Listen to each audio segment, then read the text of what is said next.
Hello everyone. आप सभी के लिए एक प्रश्न है जो कि यूपीएससी या किसी भी स्टेट पीएससी में पूछा जा सकता है कि भारत के उष्णकटिबंधीय प्रदेशों में स्थित राज्यों के संदर्भ में निम्नलिखित कथनों पर विचार कीजिए। महाराष्ट्र, उत्तर प्रदेश, तमिलनाडु, उत्तराखंड। अब यहाँ पर सवाल कहता है भारत के वो कौन से राज्य हैं जो उष्णकटिबंधीय प्रदेश में स्थित है।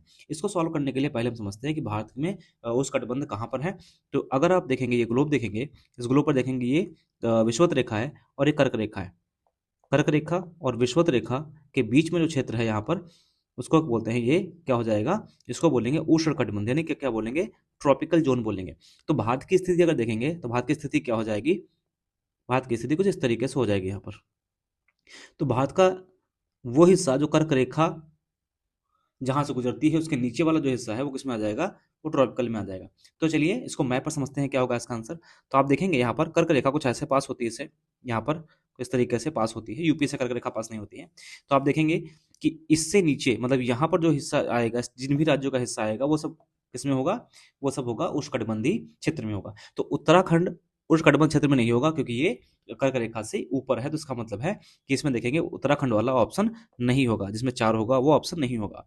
और उत्तर प्रदेश की बात करते हैं, उत्तर प्रदेश भी अगर देखेंगे यहाँ पर नहीं होगा क्योंकि कर्क रेखा उत्तर प्रदेश से पास नहीं होती है। और महाराष्ट्र देखिए कर्क रेखा से दक्षिण में है, और तमिलनाडु भी क्या है, कर्क रेखा से दक्षिण में है। तो महाराष्ट्र और तमिलनाडु ऐसे राज्य हैं जो कि उष्णकटिबंधीय क्षेत्र में स्थित है। तो उत्तर प्रदेश वाला भी यहाँ पर सही आंसर नहीं होगा, जिसमें 2 होगा वो नहीं आंसर सही होगा, जिसमें 2 नहीं है यानी 1 और 3, इसका आंसर क्या होगा, सही होगा।